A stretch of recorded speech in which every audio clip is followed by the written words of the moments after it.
Hello, hello. Good afternoon, everybody. Thursday, April the 24th. I had to check my watch to see what day it was. I know we're getting close to the end of the month, and it's been a wet one. It's been a wet and stormy April outside. We had, I guess you pretty much call it a tornado outbreak at this point. Earlier in the month, the 2nd and the 3rd of April, we had all those tornadoes that rolled on through. We've had some earlier in the year, but we added yesterday one additional tornado to the list. The National Weather Service office in Wilmington did confirm an additional tornado yesterday up to our north, the one that crossed from Franklin County, Indiana, back over into Butler County. So some of these tornadoes on the list here are the numbers. They're shared tornadoes. Altogether, we've had 13, so don't try to add all those up real quick, so it's not going to make any sense. But these are the number of tornadoes that each county has seen, some of those cross-county lines. So Franklin, you're on the board. Butler County, you saw 3 now since the start of the year. And Warren County now up to 4 tornadoes, the tornado capital of the tri-state, unfortunately, for 2025 so far. And we have a lot of severe weather season to go. So here's that latest tornado that just came in survey-wise yesterday. You can see it started just northeast of Sharptown there in Franklin County, worked its way through Newkirk, and then pushed its way past Riley into northwestern portions of Butler County. So everywhere you see a little upside-down triangle there, that is some area of damage that was surveyed. And one of my Facebook followers here was one of the first folks that gave me something to pass along to the National Weather Service of some storm damage there. So glad they finally got that in. It was, like I said, that event was over 20 days ago that we just got a new tornado for it. So sometimes that happens when it comes to storm surveys. Sometimes people don't see the damage right away, or the office might just not have a chance to get out there right away to have a look at some of that damage. Here is a great look over at the Big Mac Bridge. Traffic not moving that fast. This is a time lapse. Whereas earlier this morning you saw a nice reflection there in the river. You can see how the river gets a little choppier. These winds are starting to pick up. They've moved the camera on me again. You can see a nice shot of downtown here at the last frame. This runs up through 12:04, so just a few seconds ago. Just some fair weather clouds drifting into the area right now. This is going to change, though. Within the next hour, expect a few showers, a few thunderstorms to start to bubble up across the area because these temperatures are kind of getting close to the breaking point when it comes to storms outside today. We will see, again, once we hit about the 80-degree mark in a lot of spots, storms will start to fire up. 73 in Harrison, 73 at the airport still, but Lunken, Hamilton, Batavia, mid to upper 70, 77 in Falmouth, and 77 right now in Middletown. You probably notice as well, not only are we warmer than we were 24 hours ago, another 5 degrees warmer, on top of the 15 degrees warmer in some spots we were yesterday. But you're probably sensing that it's a little bit stickier outside. We have more moisture, that south wind kicking in. It's bringing more moisture our direction. And that, well, those two ingredients are going to help to fuel the storms as we work our way through the day today. This is just round number 1. We do have another chance for storms likely to push our way for the day Friday, courtesy of kind of 2 different weather makers. Today, the storms are dependent on daytime heating. That's why we haven't seen anything just yet. All those storms have been confined where temperatures are just a few degrees warmer off to our south of the 64 corridor. They're south of Lexington. Stationary front just stalled out. That's why they call it stationary. It's stalled out there to the south. Just north of that, we will see those storms bubbling up with daytime heating. Best chances today, let me consult my notes here on the checklist. Again, isolated storms as early as 1, spotty by 2. Things become more scattered 3 to 4 o'clock, and I think our best chances for storms overall today, where you're going to run into the biggest issues, going to be 5 to 7 o'clock.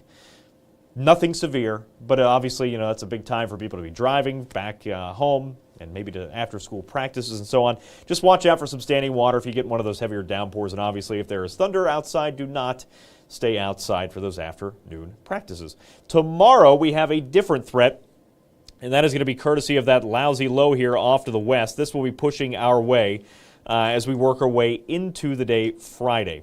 So different in the sense that we are not going to be dependent with those storms on the daytime heating. We'll still start to see them at a similar time, but they're going to hang around long after sunset. Unlike tonight, by 8 to 9 o'clock, we should start to lose most of the energy in the atmosphere, and most of the storms go away. Tomorrow, we're going to hang on to storms after sunset as a cold front slides on in. That'll give us our best chances for rain and storms likely tomorrow after about 6 to 7 o'clock. So 6 p.m., 7 p.m. to about 1 in the morning. After that, the cold front passes by, and most of the rain is out of here by the time we hit 4 or 5 o'clock Saturday morning. We can hang on to some residual gloom, but I do think the later we get in the day Saturday, we should see a few peaks of sunshine. So something to keep an eye on. Good news is none of these storms look to be severe. If we see one, it's going to be a very slim chance, just an off chance that one of these gets up to severe criteria today or tomorrow. Either way, like I said, lightning's still a danger, so be safe outside. 80 degrees outside this afternoon. That is significantly above where we should be for this time of the year. Normal high temperature 69, so over 10 degrees above normal. If you like more normal temperatures, don't worry, we'll get there this weekend. You call it a cold front for a reason. We will drop back down to more normal levels as we work our way into this weekend. All right, I talked about this a little bit yesterday. From somebody that was up, I was not out of bed yet. I woke up at 6:30 this morning, so I missed this. But if you were out of bed early this morning, heading off to work, you might have had a chance, if you caught a break in some of the clouds, to see this. Now, on social media, they're blowing this way out of proportion. They have it upright. They have it, the planet's really close to the moon. It's not going to look great. It's probably not going to be even Instagram worthy. But we will have a little celestial mood swing out here the next, day, because you probably missed this one. Certainly now have missed this one if you didn't see it this morning. But we have Venus and Saturn low on the horizon before sunrise. And with that, we have a crescent moon that's also going to be there. And so this is going to be just before 6:30 or so, before the sun comes up and makes things too bright. Get out there and try to check this out early on, about 6 o'clock tomorrow morning. This is what we saw outside this morning, a little frowny face. You really have to kind of tilt yourself sideways to see this, but you can see the planets and the moon upside down there, make it look like a frowny face. Tomorrow, we're going to turn that frown upside down as they kind of switch directions there. The planets will be on the right side. The moon there, as you look off of the east, will be on the left, a little bit further east than southeast, and they should make a smiley face. It's going to be kind of elongated. If you've seen this on social media, people talking about it, they have these upright. They have Venus and Saturn right on top of the moon almost. It will not look like that. This is a realistic-ish interpretation here, artist interpretation of what you can expect tomorrow morning. It's going to be tilted off to the side, 90 degrees, but at least something to look out for. A little happy face there for Friday. It will not be happy for long because we're going to change things. Don't worry, Bad News Brad coming in to close out your work week. Here's a look ahead to what we're seeing outside today. I think this model overdoes it a little bit on the rain and storm chances today. Not everybody is going to get wet. There will be a cold front-driven storm system. We'll see those storms bubbling up. Unfortunately, 3 o'clock, a lot of people like to leave work early. Not, try to call you out, but maybe people will leave work early there on a Friday. I would never do that. If you're trying to leave work early on a Friday, we will see some storms popping up across the area. Some of these downpours could be fairly intense. Again, nothing severe, but it's not to say it won't cause some issues. Some ponding on roadways is possible because these storms could have a rainfall rate over an inch an hour, right? And so it doesn't take long to get some of that water to puddle up. Just be careful as you drive home tomorrow, depending on where these storms are firing up. We'll hang on to some storms into the evening. Now, these storms are not going to fall apart because we have a cold front that is going to sweep through late Friday into Saturday. You can see it there just kind of pass and take a lot of the cloud cover with it. I do anticipate we'll see some more showers and storms along that front into early Saturday morning, 1, 2, 3, 4 o'clock, before we do start to see all the rain push on off to the east. Some clouds will try to linger out there for the morning hours. We could catch some breaks here and there, but look at the chilly morning. You'll need that jacket probably for Saturday morning as well. Mid to upper 40s in a lot of spots. Can't rule out a little bit of drizzle into the afternoon, but we're not talking thunderstorms, no issues. So if you're headed to FC Cincinnati, that kickoff is an early one for Saturday. It's Kids Day down at TQL Stadium, 2:30 for that. We have Asianati. They have the Asian Food Fest is downtown this weekend. A lot of great stuff going on if you're going to be out and about. Once we get past, the early morning drizzle and gloom, I do think we'll start to see some breaks in those clouds for the afternoon. Temperatures, though, are going to be more seasonable. We'll rebound into the mid to upper 60s in a lot of spots for the afternoon hours. But, compared to where we've been the last couple of days at 70s and 80s, it's going to feel a little chilly out there. So you might need the jacket, especially in the shady spots. And then Sunday morning, that's going to be our coldest morning this weekend. Some spots will be on the verge of the upper 30s outside, so you will probably need that jacket. Early Sunday morning plans, but a really nice Sunday overall. Take it with a grain of salt. It's a model. It's trying to pick up where those individual storms are. This is not the exact totals you are going to see, but this will give you kind of an idea. It's just tough. It's not, a widespread storm event where you have a good idea to guesstimate some of the precipitation totals. It's really going to depend on where those heavier downpours line up. So, artist interpretation again.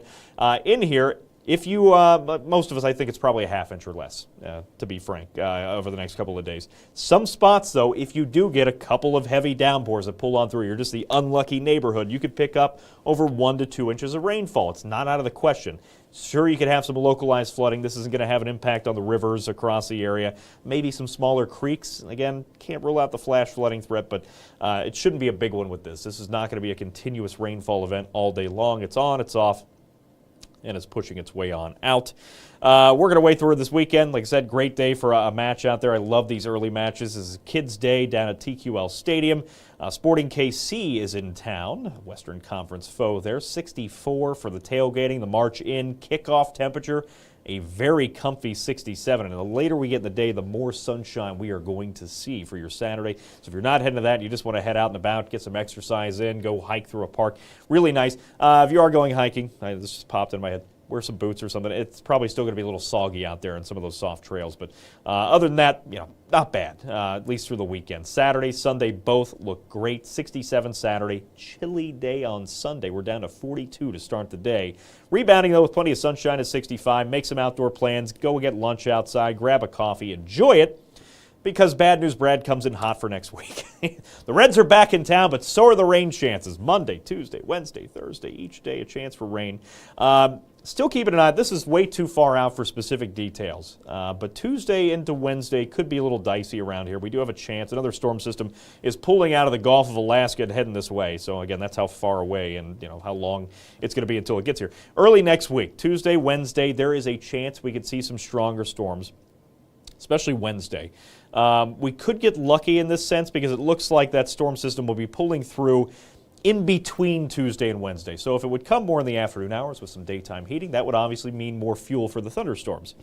If it comes through the early morning hours Wednesday, that's when we have the least amount of energy, at least from daytime heating, to work with. So we could get a little lucky in that aspect. However, there's still going to be a good chance for storms. Unfortunately, the Reds we're going to have to dodge some next week. They have a 4-game series with Soft Louis out there, St. Louis. They're coming into town. The Cards here for a 4-game series, Monday, Tuesday, Wednesday, Thursday. Just eyeballing what I have, it looks like Wednesday and Thursday will be the best storm chances. Wednesday, best chance for strong storms. At least for now, that's subject to change. It's still a ways out. We're not calling it a first alert weather day yet, but it's something to keep an eye on into next week, just in terms of strong storm chances. Right now, again, too early for details on even what kind of storm threats we'd be facing.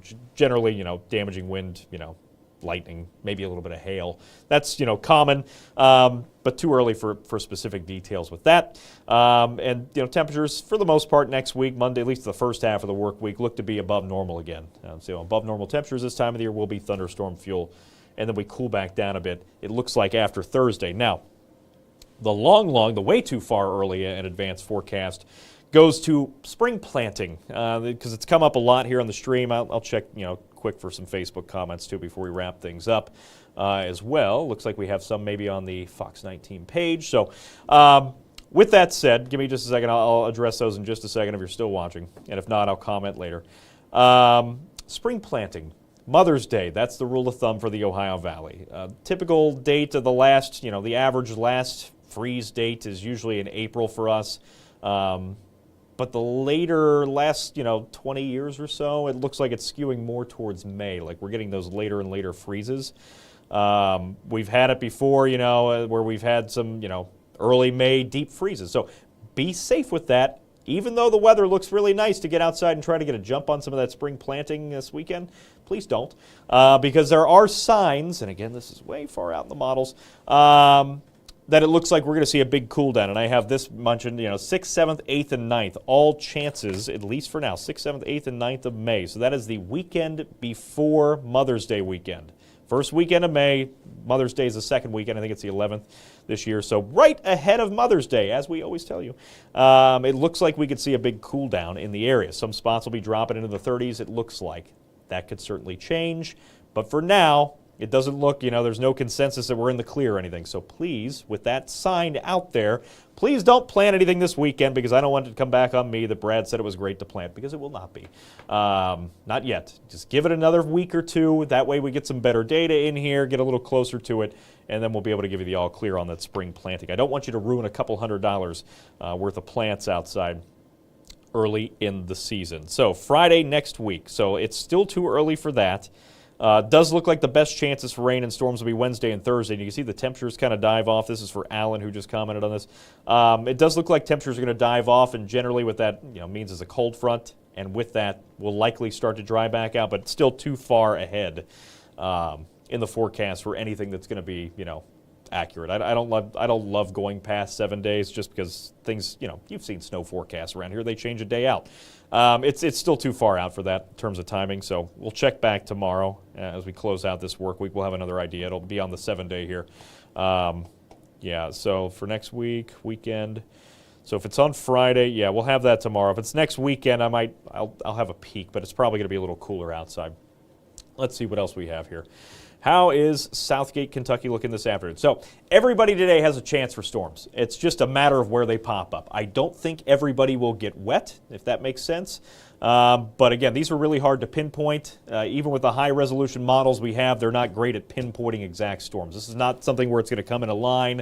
We know a good time frame on when it's coming through and when it's going to push out. This is going to be sporadic, typical summer-like almost kind of weather where you have these spotty storms popping back up. No problem, Al, where they pop up across the year. So where they pop up, obviously those places will get rain. I know that's a bad answer, but we just, I don't have magic powers to tell you exactly where those storms will pop up.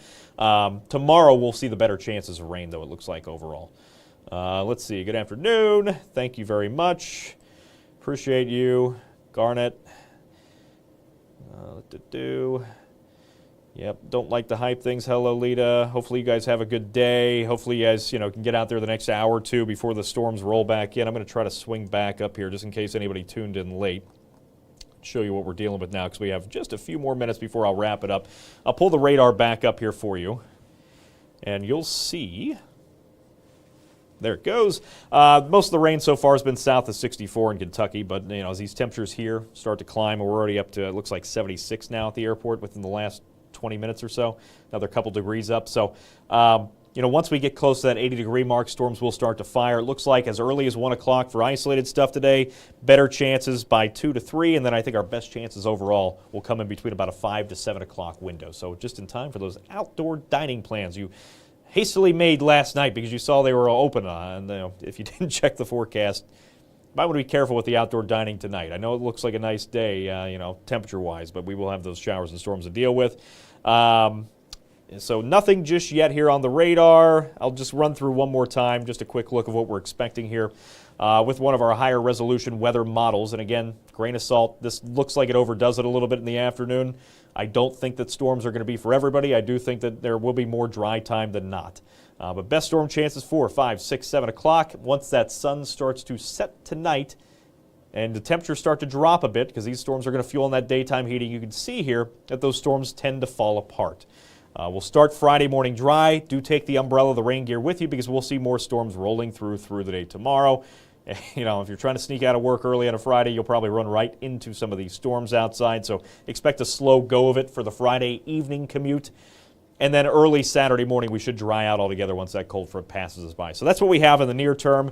Extended forecast, more storms do push back in next week, and it does look like Wednesday we'll see a better chance for some stronger storms, but it's still too far out for any details on that. All right, I'm getting close to my limit here on how much time I can go before somebody else takes over behind the scenes back here. But we'll do this again tomorrow. We'll do it at noon. We'll